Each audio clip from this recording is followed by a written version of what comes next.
Okay.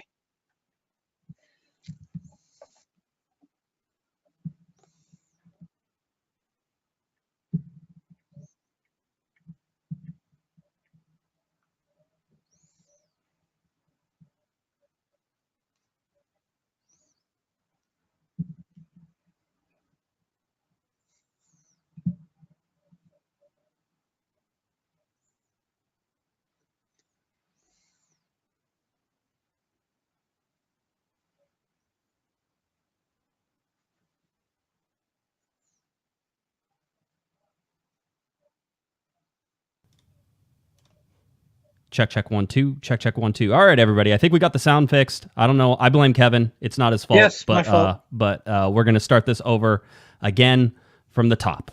All right, here we go. In 3, 2, and 1.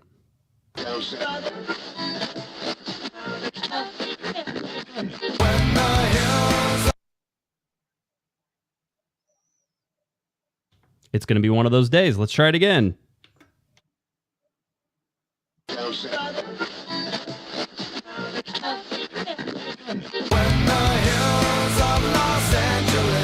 Los Angeles, I'm and most Hollywood nights. She goes to California, oh, California. What you say about Los Angeles? LA got the people saying.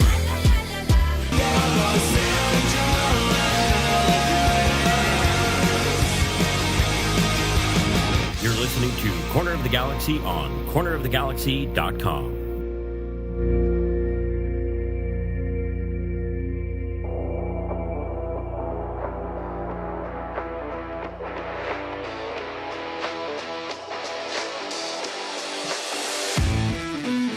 It's time for another episode of Corner of the Galaxy from the Box, the show that gets you behind the scenes of the LA Galaxy and into the minds of soccer reporters and MLS experts. Your hosts for the day are Corner of the Galaxy's Josh Guesman and LA Times soccer reporter Kevin Baxter. Let's start the show. Hello, everybody. Welcome to Corner of the Galaxy from the box on cornerofthegalaxy.com. I'm your host, Josh Guesman, coming to you on Monday, February 28th. LA Galaxy get a 1-0 victory over the defending MLS Cup champions on opening day. That was fun. Maybe the second half wasn't fun, though. If we actually remember what happened, the second half was boring. And then something exciting happened at the very, very, very end of it. We're going to talk about the whole game, first half, second half, all that fun stuff. We've got stats. We've got things to talk about. Chicharito, Edwards, Douglas Costa's debut, a whole bunch of things that we're going to talk about and get you ready for. All right? Is everybody happy with that? I feel like everybody should be happy with that. To help me out today, he's back on the show once again.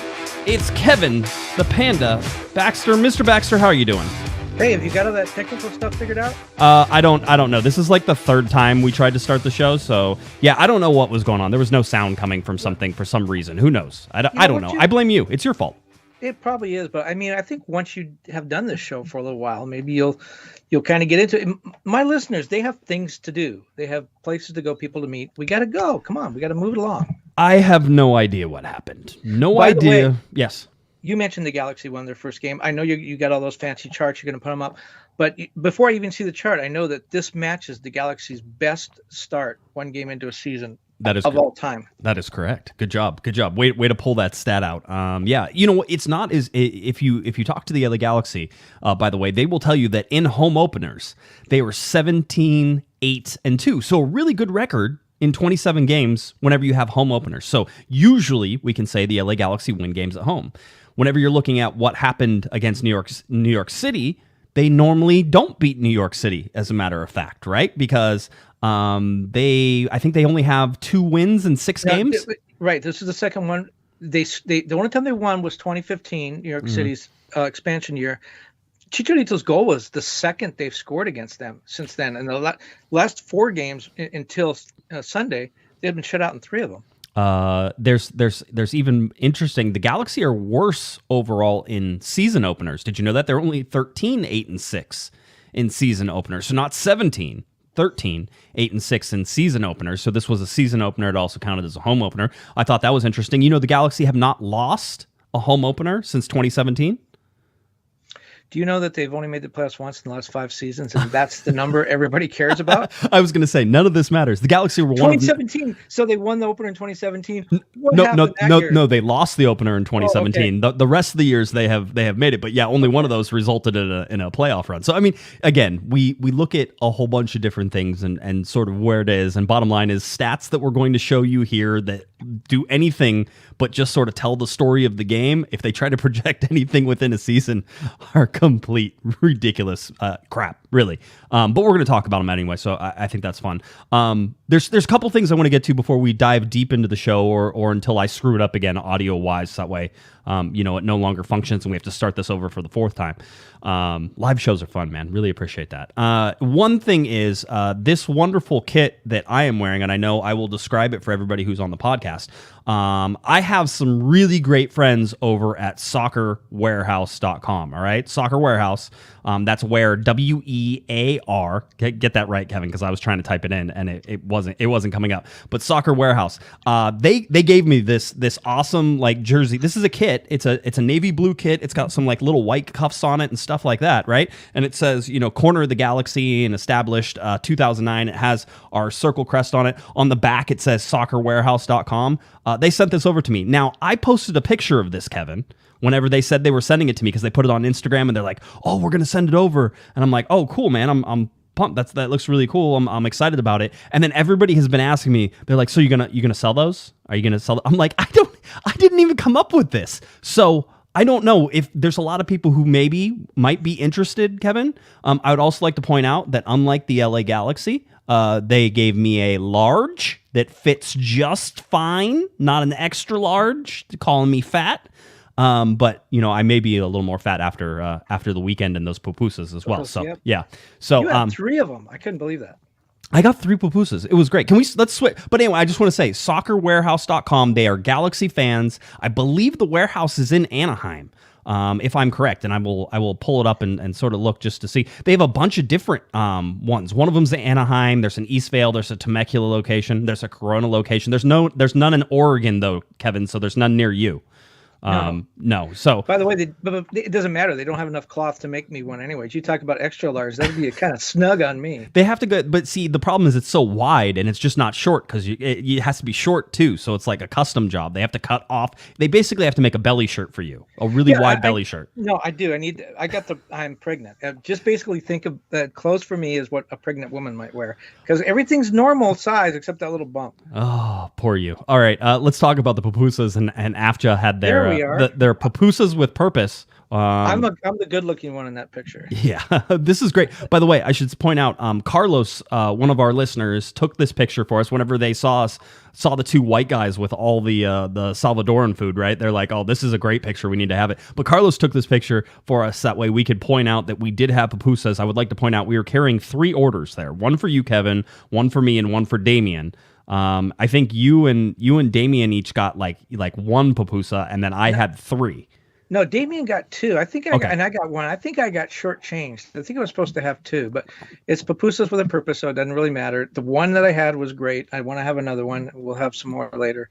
But it was great, and we're also not wearing our masks, which I felt really bad about. I did. Which is recommended and not required whenever you're outside. So sitting in the press box, I'm technically outside, so we were hanging out there and did it. But the pupusas were excellent. By the way, they were very good. Yes. 3, Kevin, is too many. I think next time I will order 2. That's not true. Next time I will order 3 and complain about how it was too many again because I did eat all 3 of them. So no fork either. There was no fork. I didn't have a fork. I think Damien used a fork. I tried to talk about it. Available on request. Yes, it was great. It says right there, available on request. It was great. So anyway, no, the AFCHA people were amazing. They were there for really long. I would say I would like to point this out, Kevin, just because I did hear some comments about it, is that I believe they're like $8.50 a piece was right around what it was, and that's expensive, right? For pupusas, even whenever I go to my white people farmer market and they have the Salvadoran booth there and they're making pupusas, it's like $3.50, that type of thing. And so it's $8.50. I would like to point out that 1, it's for charity.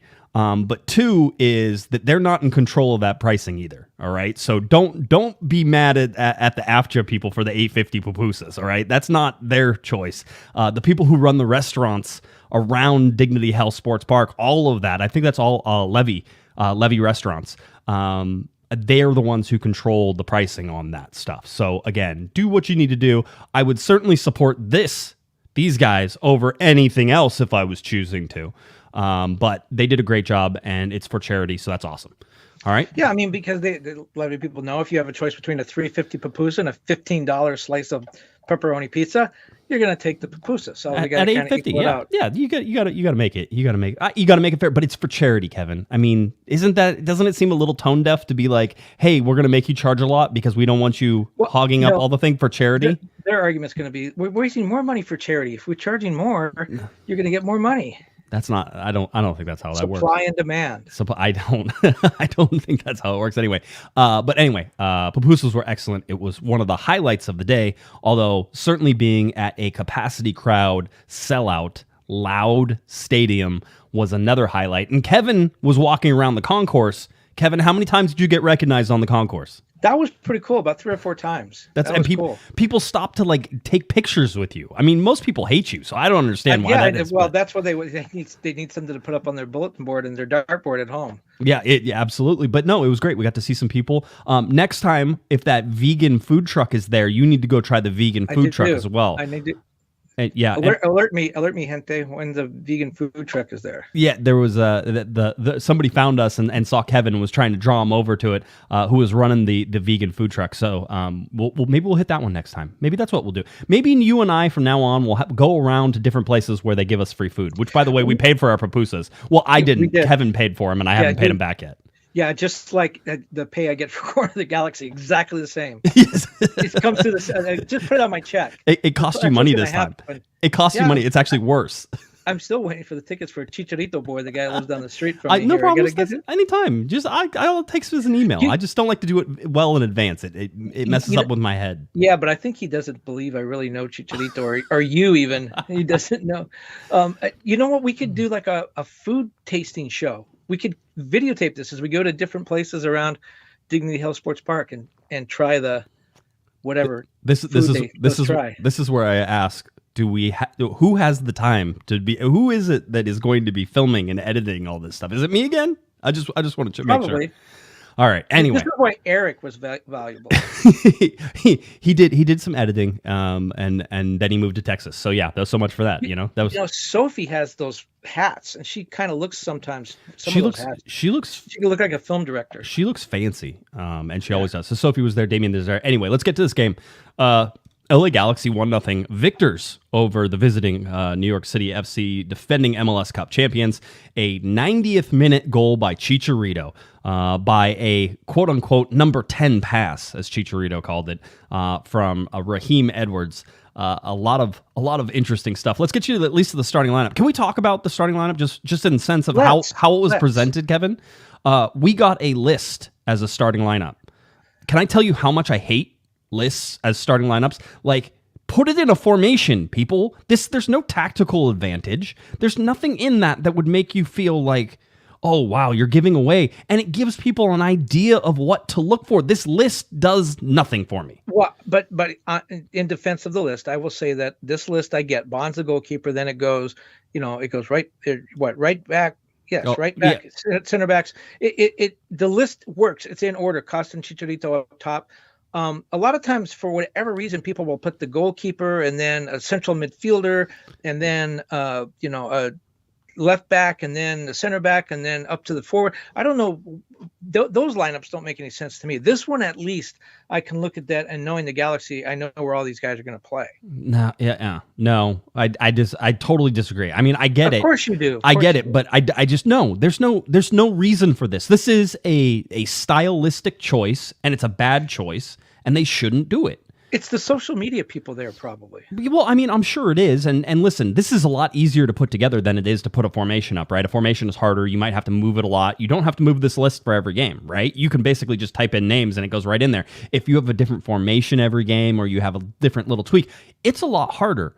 But you know what? That's how you get people to engage, is you show them formations. And then the cool thing is, if you show them a realistic formation, is you then get to see how that changes in the game, because then you get to see how it morphs and it twists and it turns. And oh, look, Costa's now on the right-hand side and he was on the left-hand side. Oh no, he's on the left-hand side. Oh, he's playing in the middle. Like, there's all these things that you can sort of watch happen, and it's based off of that starting. And Bruce Arena's right. A formation is a starter. I was just going to say, what did God always tell you about formations? He told you over and over again. Yes, no, I mean, and I get it, but at the same time, this it needs to be better. All right, it needs to be better. And by the way, we got new stat sheets, and the stat sheets came out and gave some lineups, and that's not really there either. They had Javier Hernandez and Victor Vasquez sort of playing together in a 4-4-2. The other things are close. I mean, it's not bad, but it's just, again, I would rather have something that shows the field and shows the players,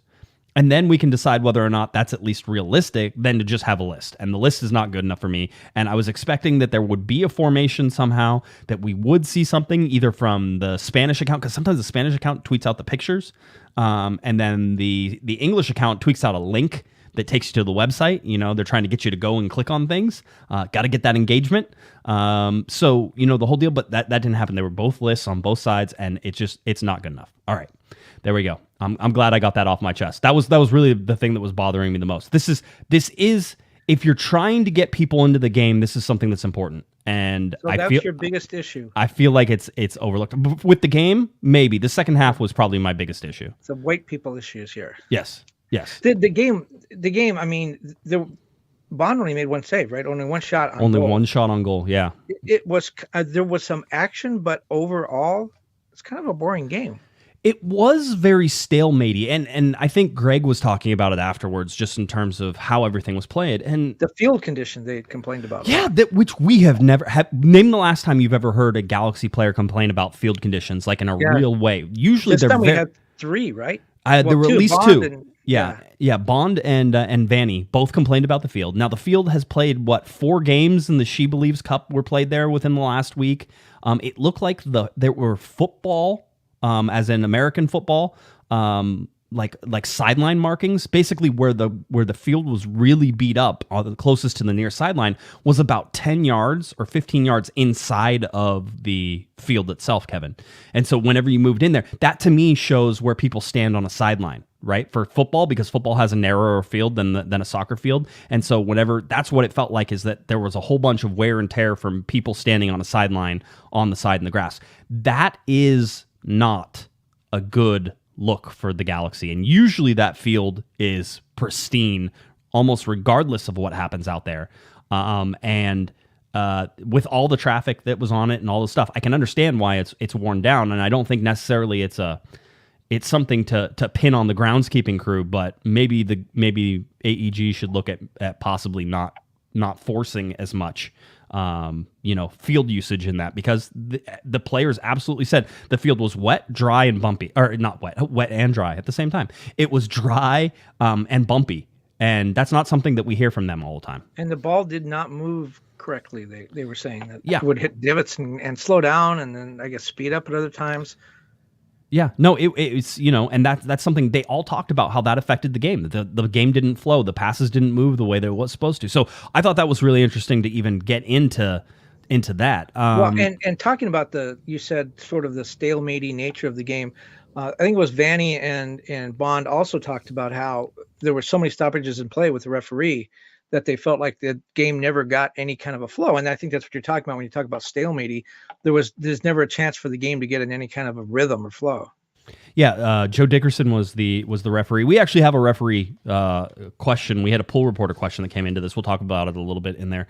But here's the thing: is you get the kickoff, you get everybody excited, everything was good. I thought the Galaxy came out with some actually pretty good energy in it. Douglas Costa got situated and was flying forward and was making some passes and was doing some good things in the first 10-15 minutes. Again, I think the Galaxy are going to be a team that thrives off of turnovers and thrives off of change of possession, and their best defense is going to be possession, basically keeping the ball away from a team like New York City. Now, New York City played a CCL game midweek, but they were already in LA. right? It wasn't like they had to do a whole bunch of traveling, so they were very well set up for it, but not one single CCL team, MLS team that played in the CCL this last week won their game. Their MLS game coming in. So it probably did have an effect in there. For sure. So Costa was out there, though, making passes. Julian Araujo on the right-hand side overlapping, and so you can sort of start to see that developing a little bit more. Here's my thing on Costa and everybody and everybody said I was too harsh on him. I thought he was definitely a creative player. You could see that he had ideas. You could see that he wanted to execute. I'll tell you that I think his body didn't let him execute a lot of that, and I don't know, Kevin, if that's because he's just really getting into game fitness and game shape and he's trying to get his touch back, or if that's age that's creeping in. And I said that on Twitter. People were like, oh, he was the best player on the field. He probably was at least the most creative player on the field. I don't know if he was the best player on the field, but there's still, first game, I'm not going to say you're making a decision on Costa right now. You can't. You let it go. But I definitely think there's reasons to be excited about what he could bring, Kevin, and I think that there are reasons to be worried about what he could bring. Well, he almost scored in 6 minutes. That was a pretty good shot. Sean Johnson made a nice save on it. He by the way, he had 2 shots on goal. He took 2 shots both on goal. Mm-hmm. Played, I think, 61, 63 minutes. 67 total. Yeah. So, let's face it, Zlatan's the only guy who's going to come in and score 2 goals in his first 20 minutes. We keep waiting for that to happen again. It's not going to happen again. So, but, Vanny said afterwards, you could see that he's an intelligent player, creative player, smart player. He just needs to get his legs under him. He did come off training camp in Gremio, but then he was kind of off the field for a couple of weeks, doing the contract, traveling, and all that kind of stuff. It'll be interesting to see what happens this week. If he travels and if he plays. And I don't know, is that an artificial turf field? That's another thing. I don't think so. I think it's grass. I don't know how many artificial turf fields he's seen where he's played. I would imagine they have some in Brazil, not a ton. I would imagine that if he played some time in Germany, at least in training and stuff like that, that they usually have some artificial fields in there, that type of thing. But yeah, he's played at the top level, so it's unlikely that he's played on a whole bunch of artificial turf fields. I didn't have any worry about his ruggedness out there. He seems like he has good physical properties. He has a low center of gravity. He has really quick feet. And I get where Vanny was talking, Kevin, about how he's never seen anybody who releases the ball as fast as him in terms of getting a shot off. And I can see that as well. You can see the things he wanted to do. You can see the times that, he missed with teammates. And clearly that's going to be something that develops. I'm not worried about that. But I think it gets better. But the other thing is, and some other people have pointed this out online, I think Alicia Rodriguez was one that had it, is when you look up for all the talk about how great Costa is, and he's done some amazing things and plays for some big clubs. When you look at his stats, it's not like a Zlatan or a Chicharito or Robbie Keane. Nothing really jumps out at you, handful of assists, handful of goals. Even in the years when he's played a lot of minutes, I think he's more kind of what you saw when he was at his best Sunday, which is a guy that sort of draws the defenders to him, a guy that brings the ball up, a guy that's involved in the buildup, but he doesn't necessarily wind up with the assist or the goal. But he's integral into how that goal was scored. Yeah, he could have had a goal if Cabral could have hit him on one of the real clear breakaways. By the way, Vanny talked about it afterwards. Kevin Cabral had a game that I think was just sort of a little MIA for him, wasn't necessarily a huge part of it. I also think that the Galaxy failed to play in behind New York City's back line. This is something we were talking about last year as well. And it's sort of frustrating that it immediately carries over into the first game, which is the Galaxy can get Cabral running downhill. He's one of the fastest players on that field. And he showed it a couple times against New York City. So getting him into positions where he's being played in behind, his cross missed Costa by a couple feet probably. It was a full sprint. Costa was coming in. It probably should have been a goal. The Galaxy probably should have been winning in the first half. The fact that they weren't, was something that was there. Listen, no matter what you say, New York City easily could have won that game. All right? New York City could have won that game. Galaxy could have won that game. It was a very close back and forth game. New York City should have had a goal off that Dupuy mistake right before the half. Yeah. inches over the crossbar. Depew had some mistakes. Koulibaly. I mean, here's the thing: you want to focus on one of the positives, and people have been talking about the positives. The Galaxy get a shutout, right? And Vanny has been preaching over and over again: if we defend well, we will win games. I mean, he's even like taken to it. He'll even, whenever he says, as I say on here every time I get on here, is if we defend well, we'll win games. I didn't think the Galaxy defended well enough to win that game. I don't think they defended well enough to have a shutout.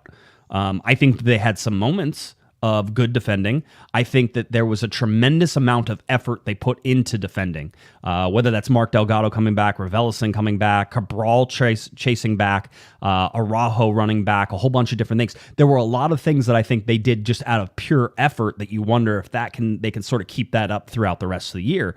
But in my mind, looking at that, I mean, Bond only had one shot to save, though, Kevin. It's kind of hard to say that the defense didn't play well enough whenever Bond only had to face one shot. Yeah, but what happened was New York just made mistakes, like the play right before the half. If New York had been able to capitalize or finish, the stats look great, but the center back pairing, I think, again, was really weak. I think New York had some real good opportunities. They just weren't able to finish them, whether that's part of the CCL thing or who knows what it is. But if you do look at the stats, if we can go forward and say that Bond is only going to make one or two saves a week, that's pretty good, because I think when you look back last year, when Bond got in trouble, it was when he had a lot of action early in the game, and then he would give up goals. Someone could grab the stats and show me how wrong I am, but my recollection is he wound up giving up a lot of late goals in games when he was very active. So if you keep him not active, he'll make those one or two saves that he has to make. It's when he has to get up in 6 or 7 or 8 saves that I think he gets in trouble. Yeah, and no goalkeeper can put that up. By the way, chat room has corrected me. Bank of America Stadium is turf. So there you go. It's plastic. Yes. I'm wondering about him travel again. First game, we know Greg's already said he's going to treat him like a Ferrari. You're going to play an expansion team that just lost to DC United 3-0. I know you never overlook anybody, but he has a cross country flight to play on grass. It just doesn't look like that's what I would do with Douglas Costa. But then I'm not Greg Vanny, and for good reason. I think it's tough to say that you're not going to take them. I mean, you point out expansion team that lost 3-0 to DC. Maybe that's a little unlucky to them. I don't think they were as bad as 3-0, but they weren't certainly. I don't think DC United is one of the best teams in the Eastern Conference either. So, it's sort of like, okay, so, how do you sort of measure that up? I will say I think New York City is going to be a very good team. So if we're going to take the positive out of this whole thing, is that the Galaxy beat a team that was a very good team, and I think they were able to grind it out. And if you can grind out victories like that, a 1-0 victory like that, I mean, the world is your oyster. You can win a lot of MLS Cups 1-0, Kevin. The world is your oyster. Can I use that? That's good. But you're right about that. You're right in a lot of ways, because this was a game that the Galaxy, I think, would have been okay if they said, look, this is the defending MLS Cup champions. They've come in here. They just played their CCL game. They've got a game under their belt, a couple games maybe. A draw is great. We got a point. This is perfect. This is really good. We started out with a good, solid effort. We got a point. We got a clean sheet. Wonderful. But in the last minute, they took it from 1 point to 3 points. They got a win at home. They beat the reigning MLS Cup champions. It was a gutty win, I think. And again, at that point, everyone's exhausted. It would have been really easy for them just to say, that's a point. That's really good. And we're just going to protect that point. But they didn't. And they got 3. And when you think about last year, look back at all the games where they might have been able to get a point here, 2 points there. They got those 2 points right out of the gate. Chat room has the win. The world is not your oyster, Kevin. The world is your pupusa. So that's the one that you can use. Pupusa for panda. Yeah, I was going to say, by the way, I got a message from George, who is the owner of Soccer Warehouse, all right, in Anaheim. Hey, George. George is the one who made me the shirt, and George says that, one, we could say his name, and also to make sure everybody, again, remembers that it's Warehouse, WEAR, Warehouse. Whenever you go online, they have a whole bunch of Galaxy stuff there. You can do it. I think he does custom printings and stuff like this. Obviously, he does a good job. He does, yeah. I mean, this is nice, and the back is nice too. So maybe if you guys are interested, we'll get some of these. But back to the game. Good job, George. Yeah, George, thank you. I appreciate it. And I have an XL here. He gave me another one that's an XL for somebody else. So I'll see. I'm probably going to give it to Hammer. I don't want to give it to you. That would be too nice. Eric will wear it. I'm going to wear this to the game one day. I think this is legal. This is my stuff. It's not another team's stuff. It's not like you show up with like a Lakers hat on or something like that, right? This is my stuff. Yeah. Can you imagine anyone coming into the press box with a Laker jacket, hat, and T-shirt on? I never. So anyway, we have all this stuff. If there's one thing we can do going back to the game, one of the things that I think does worry me, one is the defense. I'm not convinced on that defense at all. Derek Williams did not dress. I do expect him to travel to Charlotte. So I think that he will be ready this week in terms of traveling. I don't know if he starts. So that means you have Depew. That means you have Koulibaly back together. You have Araujo, and then you have Edwards. Here's the thing about the defense, or let me switch to the other problem. We'll come back to the defense because I want to talk about Edwards. Is that I was not convinced about the midfield. Mark Delgado and Raveloson got pulled out of shape a couple times. They need to work on that double pivot. It's not easy to pull off. It's one of the reasons people just stay away from it is that it simplifies things if you have a guy who stays back and a guy who stays forward, and that way you always sort of know where that is. But there's a work rate that is available to you if you're able to double pivot, right? Because you can allow somebody who is pressing. And the Galaxy, one of the good things they did do, and Chicharito was leading this, was the high press, was picking moments to press and going forward and making those presses. And they turned New York City over in their own end 2 or 3 really good times in order to create chances and turn around and try to score. So it's one of those things where I like seeing that. I didn't love the midfield, and I still think that that's a problem for the LA Galaxy. I don't know that they're going to have an issue against Charlotte with it, but as you continue down the road, it might be a bigger problem, or they're going to really figure out how to do it. I like Mark Delgado. I liked what he did. I liked Raveloson. I like what they did. Overall, they were committed to defense, which I think you need to be right now for Greg Vanney. And then, you sort of go the rest from here.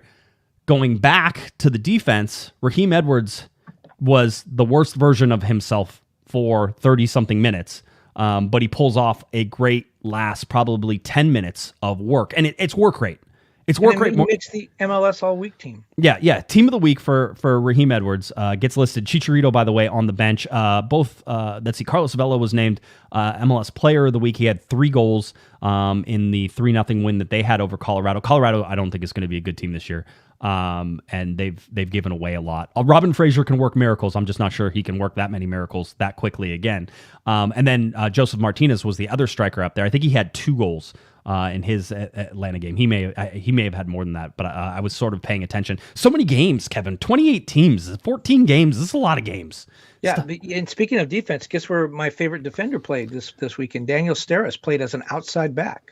What do you know? And they got a 0-0 draw with Real Salt Lake. They did, if I remember correctly. So and Dave Romney was back in the lineup this week. He was. They beat Seattle. And they beat Seattle. Nashville, coming into the first division, as we called it, over in the Western Conference, went up against Seattle, who had a CCL game. We talked about CCL. Had a CCL game, and Nashville absolutely frustrated Seattle at home. It was wonderful to see how Nashville played that game. On the turf, yeah. And then that's Seattle's that's their kryptonite they use against other people. But I just, since we're early in the season and I have the opportunity to embarrass myself now, and people might forget by the end, I still think Seattle is the best team in the league. Oh, yeah.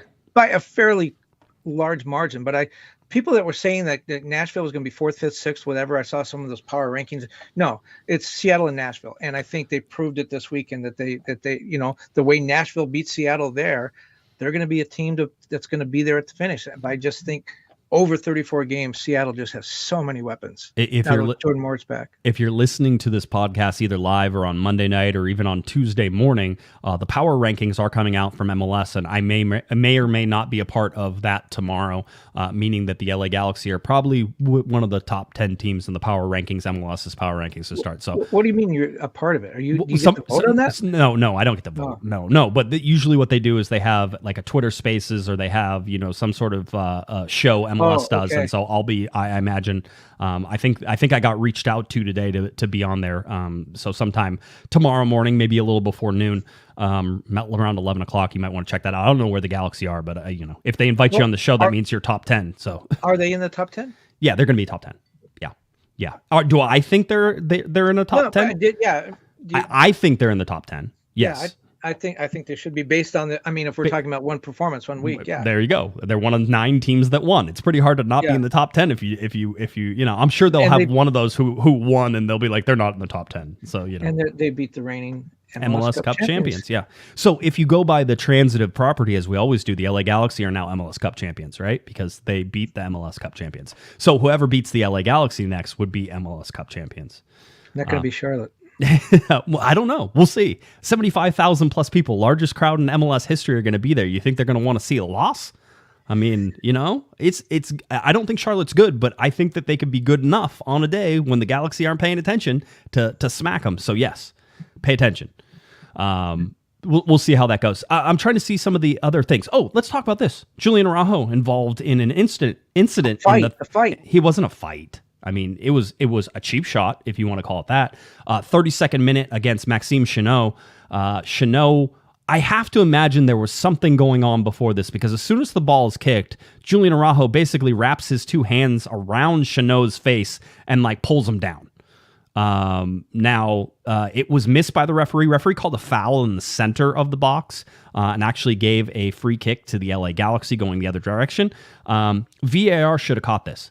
The pool reporters located at Dignity Health Sports Park that night, it was myself and Scott French, then asked the referees for clarification on it. Whenever I'm a pool reporter, whether it's the Galaxy or the other team, we're going to ask questions if we think that there's something that needs explaining, and so we did. So we asked the question about Julian Araujo. And this was the referee's response. In the 32nd minute, the referee penalized a foul by New York City FC player number 12, Amundsen, on LA Galaxy player number 14, Chicharito, at the top of the penalty area. This offense occurred before contact by LA Galaxy number 2, Araujo, on New York City number 4, Chanot. The contact by Araujo was checked by the VAR, who deemed that the footage was not conclusive enough to consider the non-showing of a red card to be a clear and obvious error. So that my reporter hat on, we ask the question, we get the answer. I'm going to tell you my analysis of that response is that it's a bunch of BS. There is clear evidence that Julian Araujo did something he wasn't supposed to do. And you can get upset that they're going to suspend him, because I fully expect the disciplinary committee, the DISCO, to suspend Julian Araujo for at least 1 game. I'm guessing it's going to be 2. Because basically they're going to give him a red card, and then that red card will suspend him for 1 game, which it should have happened in this game. But imagine how much that changes things. All right? Imagine how much that changes things if Julian Araujo rightfully gets punished for a red card there. And that the LA Galaxy play 60-something minutes, or a little less than 60 minutes, with down 10 guys. It was a very poor decision on Araujo's part, and I almost don't care what Chanot did. It seems like a retaliatory thing. It seemed like Chanot did something before that. This has been your thing on Araujo all along. I mean, he's a really good player, but you've always talked about his lack of discipline. In his first full season, he had had a full deck of yellow cards by the end of the season. He was always getting carded, and so it seems like he's still having some problems with that. Now, if he does get the 2-game suspension, it means he'll play only once before he goes away with Mexican national team for the last window of World Cup qualifiers, and would almost certainly miss the first game back, April 2nd. So that means Araujo plays 3 of the Galaxy's first 5 games. 2 of the Galaxy's first 5 games. That's, and who knows? Maybe that's why Vanny kept using Leerdam. Leerdam as the outside back. Maybe he predicted that this was going to come along. Well, but you're right. I mean, did it affect the outcome of the game, or could it have? It should have, yes. But it kind of did. If you think Chanot was the one that had the bloody nose later in the game that stopped the game, did that come from when Araujo hit him? I don't know, because that was in the first half. So you would have thought they would have been able to repair that. But he was also the defender, and I'm not suggesting this had anything to do with it, but just that he had a busy day. He was also the defender that Chicharito deked to the turf before he made the turn to score that goal. Yeah. Again, did that have anything to do with it? I don't know. Yeah. But he was the player involved in both those incidents. Yeah. I'll say this. By the way, one of our members in our chat room says it would have been a penalty too, right? I don't know. It technically happened after a whistle was blown, and I don't know that you can give a penalty kick for that if it comes after a whistle, right? It's in a dead space. It's in a dead area. This is not open play. So it would have been a red card, but I almost think it would have been like an indirect kick from like right inside the box. It would have been a really interesting restart, but it's a dead ball foul, not a live foul. So I don't think it's a penalty kick. That's my guess, and I have not looked up the laws of the game in order to verify that, but because it's dead, the whistle already went, I'm pretty sure it can't be a penalty kick. So anyway, so that was one of the things. No, you said pool reporter. We should be clear. It's not a reporter that's in the water wet. There's a reporting pool of people. And you said you had your reporter hat on. Is that one of those fedoras with the band and the it says press? It says press in it. Yes. Yeah. So as someone who has been around now covering the league for 14 seasons, and knowing that there are guys like you, Kevin, who write on deadline and don't have the ability or time to sit there and deal with this pool reporting stuff, because it's time consuming to do it. So whenever Scott is a pool reporter, I'm a pool reporter. I think Damien's the third one. But usually it's Scott and I whenever we want to do anything. So Scott came over to me I think late in the first half and sort of said, hey, do we want to submit a pool reporter question? Or maybe it was even in the second half at that point. And I said, well, what question do you want to ask? And he talked about Araujo. And I'm like, yeah, I think that's fair. And so we submitted that, and then, we put those out. But tell him about Scott asking the question afterwards of Vanny. So Scott did ask Greg Vanny about it and what he thought about Julian Araujo and the whole thing. And Vanny said he didn't see it. Scott actually asked, do you think he's going to get suspended? Do you think they're going to review that? Scott had the question. It was locked and loaded. He was ready to go. Yeah. And Vanny said, well, I don't understand what you're talking about. And then Scott described the play, and Vanny still was not really aware of now whether he was being coy, right? Whether he, didn't want to, the idea of downplaying it. I mean, if Vanny talks it up, all of a sudden MLS looks at what we write, I think, or at least they look at the press notes. If the Galaxy have a long Vanny response to a question about the red, no red card, and should the guy be suspended? Right. I think MLS right away is like, maybe we should take a look at this. Greg Vanny is very concerned. I mean, listen, it is certainly a case that by asking the question and submitting a poll reporter question that we could have drawn attention to it, but that's not their job. That's not it's not really I don't care. I am not the one who grabs somebody by the face, right? It's one of those. It's like this is part of that game, and we're going to ask all those questions whether it's for the Galaxy, against the Galaxy. It's one of those things. It's a super important thing that I do. That to me is one of the most important things that I have the ability to do. Only certain reporters that are named as pool reporters can ask questions because they want to make sure that the referees have names of the people and all that stuff. You have to be, not vetted, but approved beforehand to do this. That way not anybody can just talk to the referees. And we used to be able to talk to them face to face, which was even more of an interesting dynamic because you would go and talk to them, and it was really interesting to get their answers and different things. Remember whenever Rolf Felcher got kicked in the chest in the last minute in Colorado, like in 2018 or something like that. And the referee, we asked a pool reporter question. It was in Colorado, and I was able to email and work with one of the pool reporters in Colorado to get the question asked. And we got a wonderful answer that came back that made no sense whatsoever, but it was a wonderful answer, right? So it's a lot of things. The referees do not like answering these questions because essentially we're saying, did you mess this up? Sometimes you do, sometimes they don't. It's really crazy. Like sometimes they'll be like, I'm only answering this question. And sometimes they come out and they're like, can we have a conversation about this? And then it's like, great. And you're like, yeah, let's have a conversation. And then you can ask follow-ups because we're limited to like 3 questions. It's a whole thing. But this is what happens going behind the scenes. This is one of the reasons the North American Soccer Reporters is a union, not a union, but a organization that sort of can put these rules, and we have some liaisons with it. So anyway, that's all inside baseball stuff. But it's a bunch of different things that go into this to sort of watch these things and where it goes. So I fully expect Julian Araujo to be suspended for at least 1 game, probably 2, and that will probably come later this week, which means that he won't be going to Charlotte, which means that Leerdam probably will be playing in Charlotte. And this is one of those things that you could have done, to sit there and this is why you have Leerdam, right? This is why Greg Vanny went out to get the depth, not only Julian Araujo going to Mexico. And I don't want to be too hard on Julian, which is I thought last year he took huge steps forward in terms of controlling a lot of the silly yellow cards that he would get and different things. This is one of those. But you know what? We keep talking about him going to Europe, and yes, he has the talent. But you don't think those European scouts are looking at that and say, if Chanot can get him, do you think someone like Virgil van Dijk or some of these really smart players in the Premier League or anywhere in Europe, whatever is happening in MLS, it's checkers compared to the chess that's going to be played in Europe. And if they can get into his head that easily, I think there's a lot of people in Europe that are going to go, wow, this guy might not be ready for prime time yet. We can't spend all this money and bring this guy over here and have him get red carded every other week. Yeah, I'll say this. John in our chat room says that should have been like question number 14 on the pool reporters list. It's the reason that you would focus in on. Listen, I don't think the match was refereed well. Which, by the way, Chicharito disagreed with. Bond agreed that it was a very choppy match and that it didn't go well. Chicharito was like, no, I thought he was doing a great job. And he told him. He went over during apparently he told him to tell him. Yeah.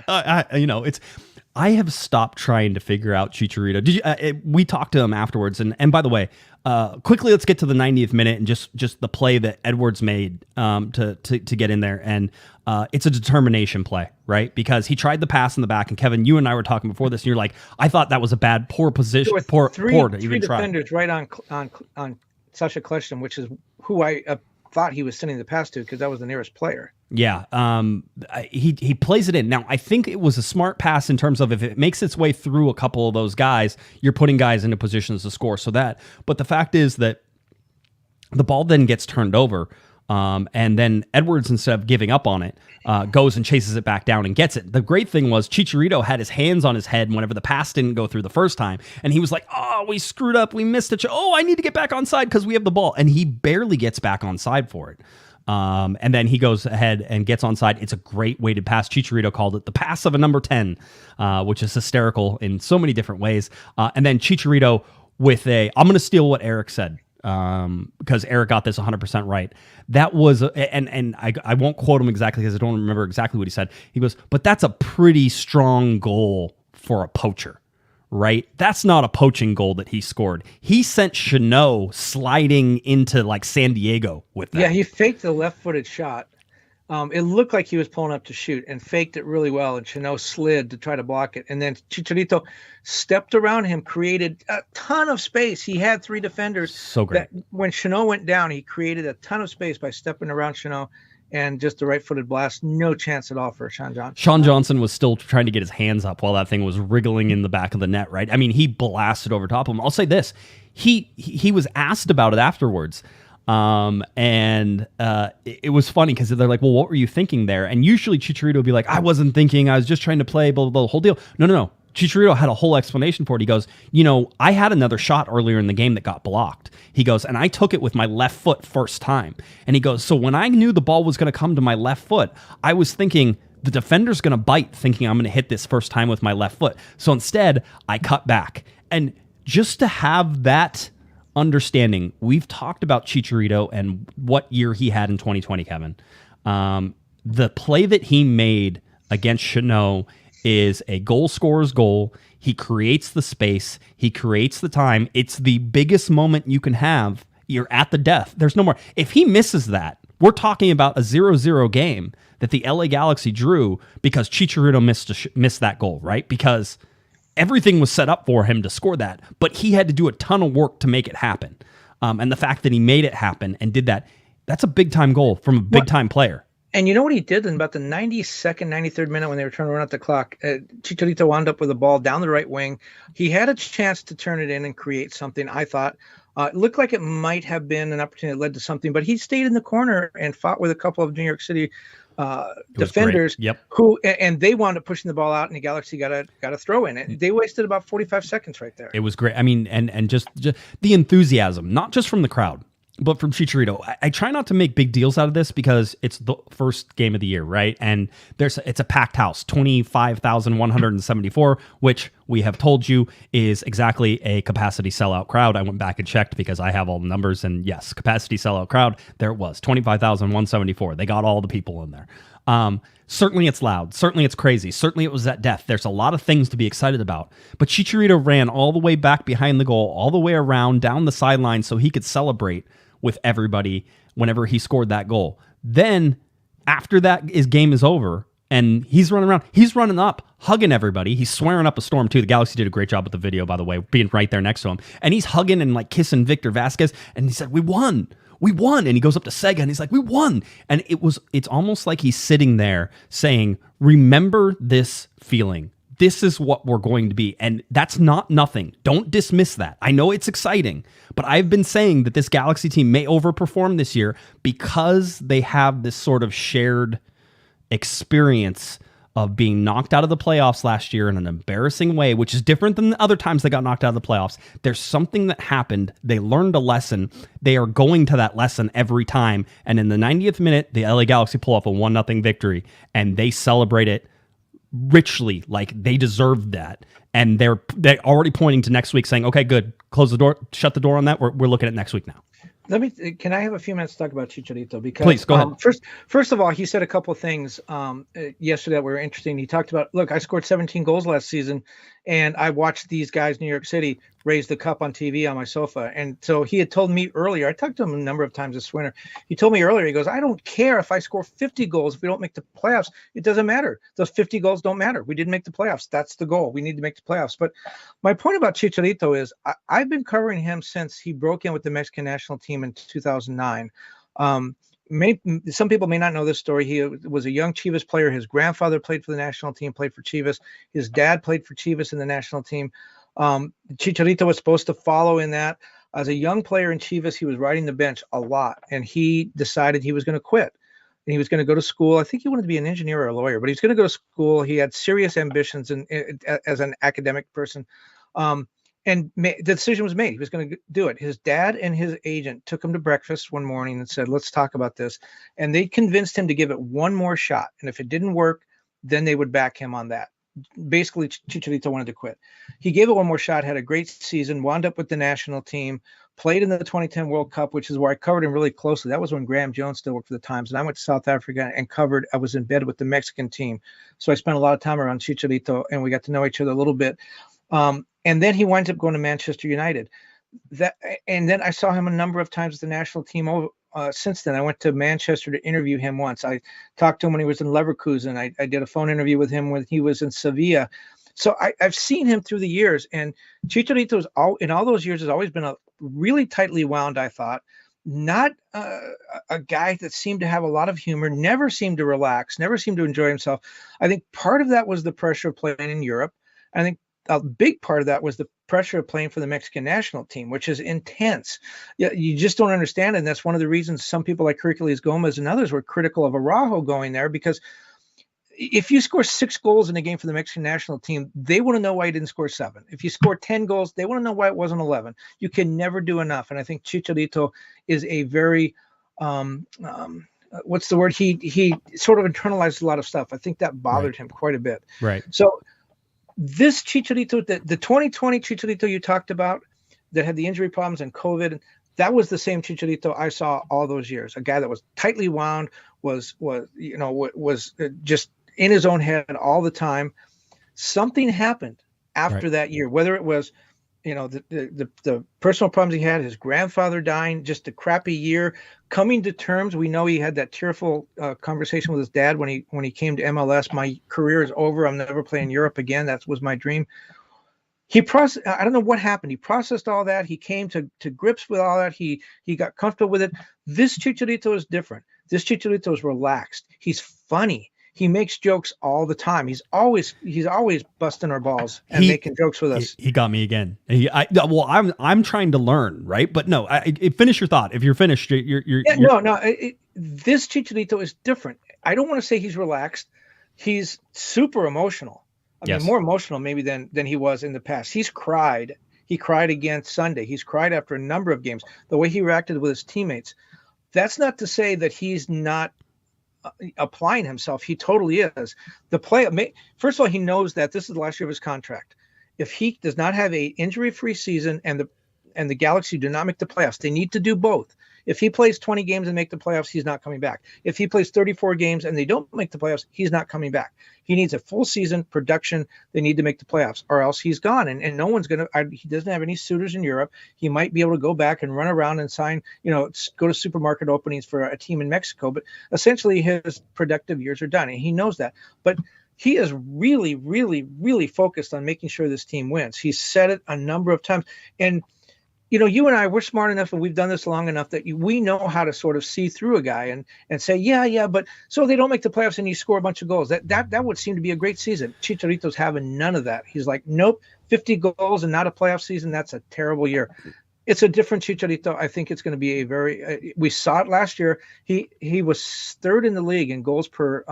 I think a goal every 102 minutes. Third in the league for the rate of scoring, and he's off to a good start this season. And I'm going to finish by saying I think the goal was indicative of what I'm talking about. The way that he is going to grind and produce and get off these wins.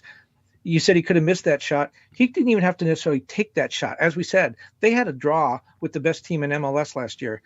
That was a good result. Chicharito made it a great result. Yeah, it's funny. You get used to asking people questions, right? And you and I know, and you know that some guys like asking questions one way, some guys like asking questions a different way, the whole deal. Chicha, you can't ask individual questions anymore. And it was funny because I asked him whenever I started, and the video, if you go on our website, you can hear his answer. You don't get to hear my question, but I sort of started with, and I got the first question. I was like, I go, Javi, I go, listen, I'm not going to ask you about what it meant to score the goal as an individual because I know you're a team guy. I go, so what does it mean to the team that you were able to score that goal? And he sort of laughed. He goes, you think you already know the answers to these questions, right? And it's like, no, Javi, it's like, I'm used to it. If I ask you an individual question, you're going to talk about the team. So I'm just going to ask you about the team anyway. And you can insert as much as much I into it as you want. And then we'll get to the answer. But it's not like it's a thing with him. It's not like it's an act. It's not like he's just doing this, Kevin. Like, as you sort of said, I fully 100% believe him whenever he talks about this stuff. So he does another thing too, which he did again yesterday, which I think is really funny because he's the only person that I've seen do that in all the years I've been doing this. A lot of times I front load my questions because I want to make especially a guy who doesn't speak English as his first language. I want to make sure he understands what I'm trying to ask. So I had a question for Chicharito in the offseason, and I said, look, your first year here, injuries, didn't go well, didn't play a lot, didn't make the playoffs. Second year here, really productive, injury, didn't make the playoffs. So I'm guessing this year your goal is to be productive, stay injury-free, and make the playoffs.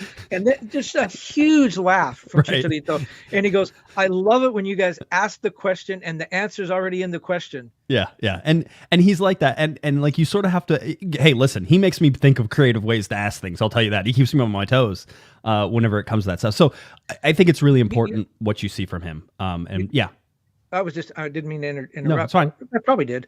But the best guy ever that I've ever met in doing that is Jeff Conine, a baseball player. He used to play with the Marlins. You'd go up to him and say, hey, Jeff, can I ask you a question? And he'd go, you just did. Oh, okay. Can I ask you another one? You just did. And we never got to ask a question. Oh, yes. No, I think it's really interesting. Let's go a little bit to after the game and sort of what was happening. We saw Douglas Costa walking around with the Ukraine flag. Kevin, you had a really good article about Douglas Costa and playing in Ukraine, which, by the way, someone in the chat room pointed out, he probably played on some turf fields whenever he was in Ukraine. Yeah, he might have. He played 6 years in Donetsk, which we know now was one of those autonomous regions that Putin created. He played the first 4 seasons in Donetsk. It wasn't a problem. They had a beautiful stadium. It was the site of a European Championship game. Beautiful stadium there. And then the 5th and 6th season, they had to relocate to Kyiv because of the war that was going on there. So there are players that Costa may have played with, or certainly that have followed him to that team, that have never been within 100 miles of the city they represent because they couldn't play there. And Douglas Costa talked to me about, places that he had gone, people that he had known, but certainly bars and restaurants and maybe the apartment where he lived. He doesn't know if it's still there. Yeah, it's a really interesting take on that. I'm gonna plug your article that you just wrote, even though it's not soccer related. And you have to tell me which college did the two ladies play for? Cal State Northridge. Cal State Northridge. You're not allowed to talk about this article because you'll talk about it too much. But I'm gonna give you a short plug about it. Thank you. Kevin interviewed a Ukrainian tennis player on the Cal State Northridge team, a young lady. It's super interesting article because her doubles partner is a Russian. And the Russian didn't necessarily didn't want to talk because she has family back in Russia. Totally understand. In the military, that may be in Ukraine. Yeah, so there's a whole bunch of things there, but it's a really good article. Go to LATimes.com. It's outstanding. It's actually one of Kevin's best articles, and I was sort of following him as he was trying to track this down, and going for it. So it was really interesting to see it come during the Galaxy game. I didn't get to watch much of the game. By the way, you and Martina Navratilova now are both on record as liking the story. There you go. So that's what it is. There's another Galaxy tie-in as well to Ukraine, and we talked about Jorge Hernandez earlier, I think last week, whenever Eric was on the show on Thursday. We're now here on a Monday. Steve Goff, my best friend, Steve Goff with the Washington Post, put out that Dima Kovalenko, former MLSer, member of DC United's 04 championship team. He was a member of LA Galaxy for a while. Everybody remembers Dima. Steve Goff tweeted out that Dima tells him that his mom, dad, sister, and 94-year-old grandmother and others are in Kyiv, or in a Kyiv bunker, and says he's in contact with them. Dima, 44, went to Indiana University, coaches in Chicago. He says it's crazy, man, was a quote that he have. He says that Kovalenko's grandmother is from Crimea. He spent much of his youth there. She lived through World War II. She says to me, this is a quote, I've been through this before. Dima's dad is a former referee, now a referee assessor. So just a whole little interesting Galaxy tie into that as well. One of the best enforcers the LA Galaxy ever had, Dima Kovalenko. So Steve Goff getting a little tweet out that. Look at the grandmother there. Lived through World War II. Yep. Right. In the Ukraine. I mean, it didn't get much worse than what happened in the Ukraine. Then she lives through the invasion of Crimea, the annexation of Crimea, another war, not like World War II, but another war. Now she's going through this one. And she just says, I've been through this before. How many times in one person's life must they go through something like this? Apparently more than once, Kevin. I guess if you live long enough, you're going to get through everything. Maybe that's, I mean, we had a pandemic, right? We made it through that. So yeah, we forgot about that last week, right? I was going to say, what was the tweet or somebody said, I just want to live in precedented times and not unprecedented times. Yeah. Can I just get some nice boring? Well, look at President Zelensky of the Ukraine, what he's got through. He lost 4 of his 5 family members, I guess his on one side of the family, and he's Jewish. They lost him in the Holocaust. And his father was the only one of that family that survived. And now he's, as a middle-aged man, he's 44, having to go through this after what his family already went through. A comedian played the president on TV, now is the president. So yeah, just super interesting story for all that.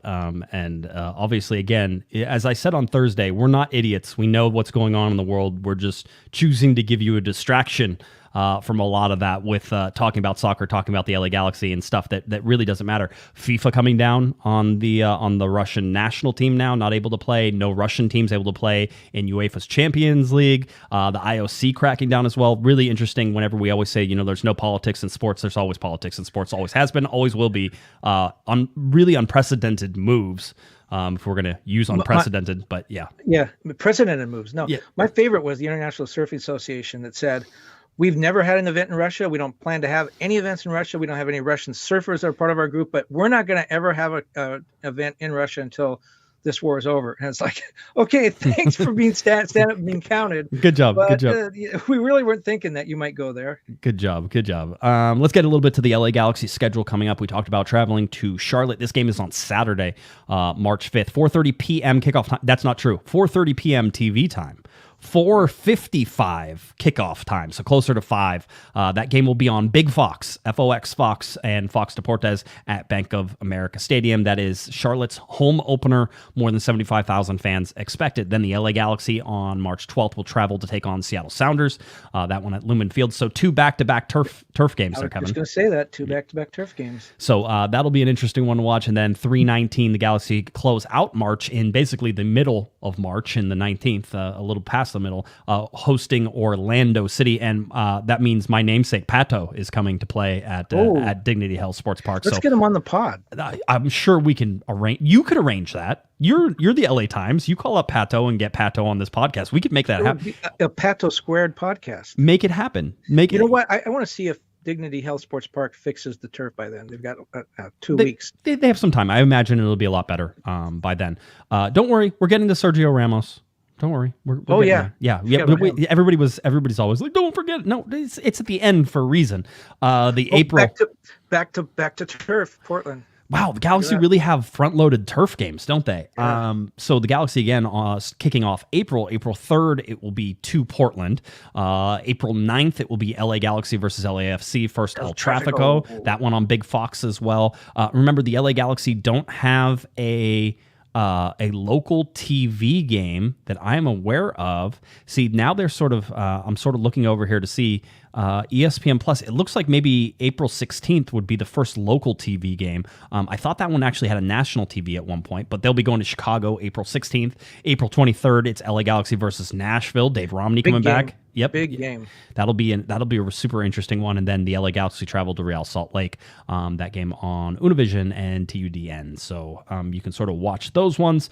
I want to get you through just some real quick standings so you can understand what happened over the weekend. Columbus, DC, Atlanta, New York, Orlando all won their games on the Eastern Conference side. New England got a draw with Portland in what was a very exciting game. Sebastian Lletget scored a goal in that game.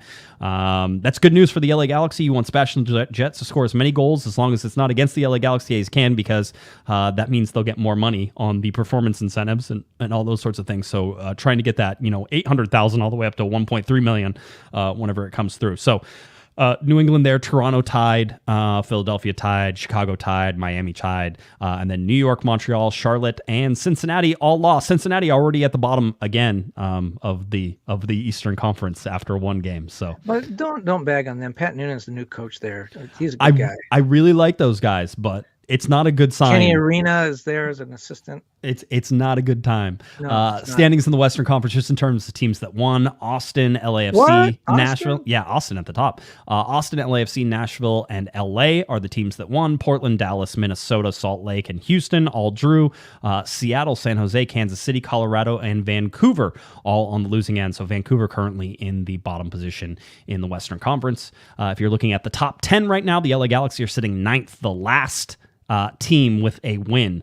So 9 teams won games. They're the last ones because it was 1-0, and there were like other tiebreakers in there. Who knows what they are and who cares at this point. But the Galaxy sitting 9th overall in the Supporter Shield where they're starting. We already talked a little bit about stats, Kevin, in terms of the LA Galaxy winning games. So here on my favorite chart is the LA Galaxy and how many games they have won in their season openers. And we talked about 13, 8, and 6. And then the LA Galaxy, again, haven't lost since 2017 in terms of their season opener. And again, matches the fastest start in team history. That's right. Don't we always say that for a little while, especially whenever they win a couple games. I'm always like, fastest start through 5 games, fastest start through 6 games. Yeah, we get really excited about those numbers. We got to do something. Just so you're aware, and I don't think I had this graphic on Thursday. Maybe I did, but the primary transfer window is open. That primary window does not close until Wednesday, May 4th. So if you're looking at transfers, you can transfer somebody in all the way until May 4th. Eric Zavaleta is still expected to join the roster. I will tell you, I do have some roster news for you. Farai Mutatu. People are asking about him. They are. He will be joining Galaxy 2. So he will be down with Galaxy 2. I did sort of ask, I go, seems like a super talented kid. My first goal for him would be to get him a green card. That's my goal. And I think that the Galaxy are on the same page with that. So it seems that that's going to be so. Farai Mutatu, and I don't know about the other draft picks, but Mutatu will be down with Galaxy 2, so that way you know. All right? What do you think of the term window? Do you like that? Window opening and closing? I get it. I mean, do you like that?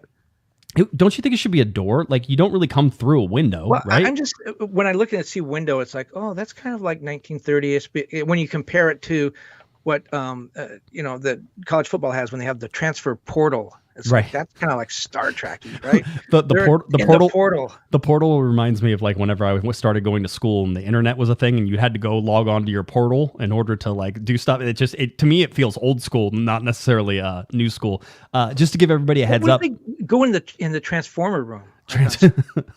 The primary window closes on May 4th. The secondary transfer window, what we call the summer transfer window, opens on Thursday, July 7th. It'll close on August 4th. The roster freeze deadline, which means you can't add anybody to your roster. Your roster is set the way it is. It's Friday, September 2nd, so you have all of that information. All right.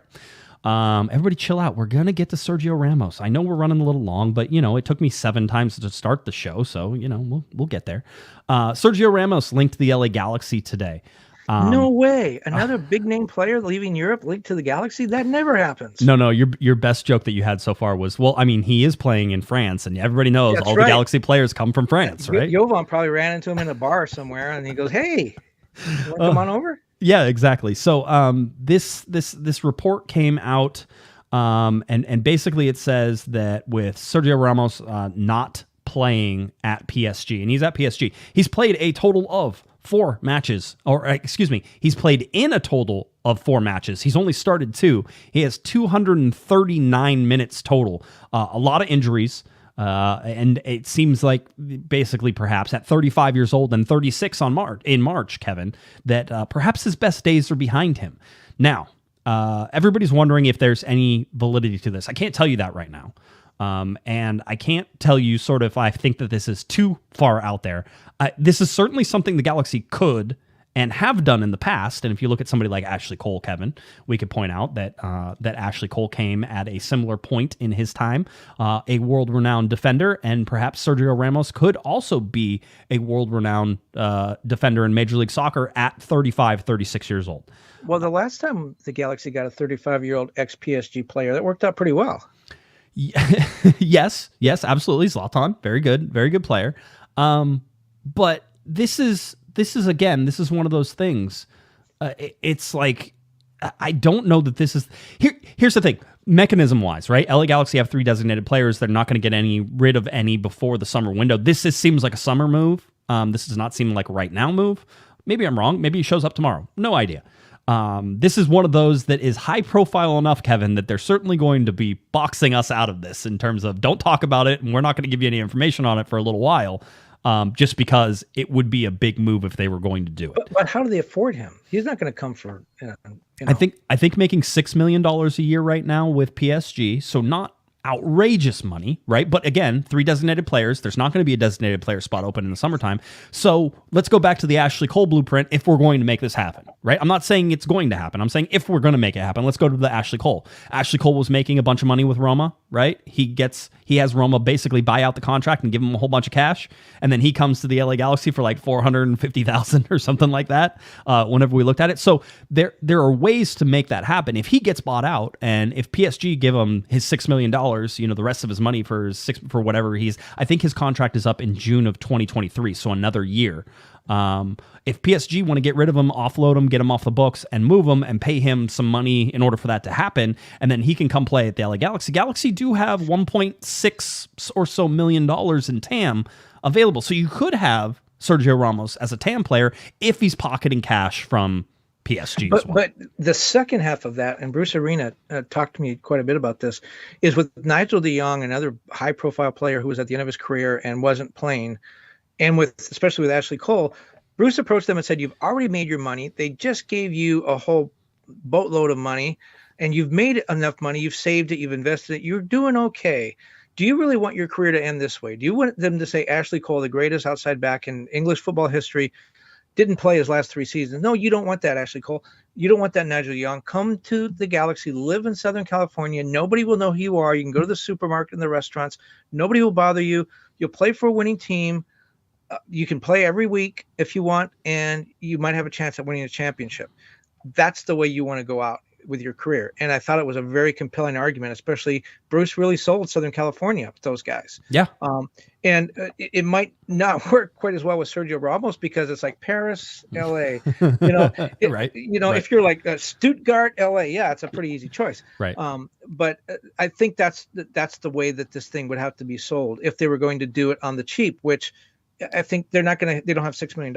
Yeah, they don't have $6 million. And plus, with his injuries, with the way that he is sort of played out these last couple of years, he's a high risk quote. We say high risk, high reward so many times on this. Douglas Costa, high risk, high reward, right? You don't know if he's going to be able to stay healthy.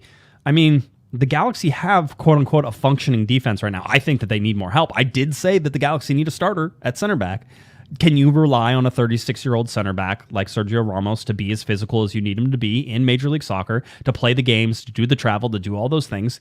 Can he make it through it? I know another guy who was like sort of towards the end of his careers that couldn't handle the physicality of Major League Soccer, whose body had already broken down, and that's Steven Gerrard, right? And so we could go back and forth and say, listen, you've made these risks before. Here's the only way it makes sense for me is obviously, one, you'd have to get him as TAM money because it has to be TAM. There's no other way to get him in. The problem here is, and this is where I always say, let's not just take this as a 6-month deal, because if you're going to get Sergio Ramos, he's not just coming for 6 months, Kevin. This is probably a 2.5-year deal. I would say a year and a half, but okay. I'm going to throw another name out there. I saw the pictures. I'm assuming that all these were legit pictures. It looked like Jelle Van Damme was in town this weekend. There's a guy that left not on the best of terms, not on the terms that he wanted. I think the club liked him and would welcome him back. He just shows up. That seemed kind of a team that really needs center backs, a guy that has this kind of iconic part in the team's past, and he's just hanging around for no reason. Should we start that rumor? I mean, is there something there?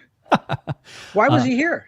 He was signing autographs. He was part of the LA Galaxy's autograph alumni. So the Galaxy flew him in for that? Yeah. So the Galaxy flew him in from Belgium for that.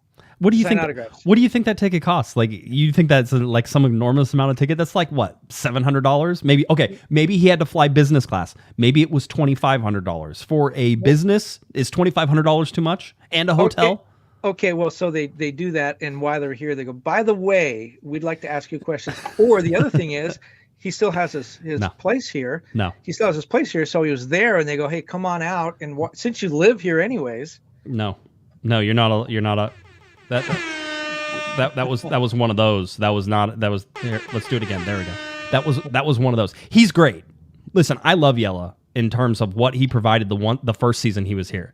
I'm also remember the second season and how he gave up on the LA Galaxy and signed off into the sunset, and rightfully so. Family issues, the whole deal, that type of thing. But when you look at what you're trying to do and everything, Jelle Van Damme is not a reasonable thing. Don't suggest it, because everybody in the chat room's all excited now. So you're talking to Eric Zavaleta, yes, and Sergio Ramos.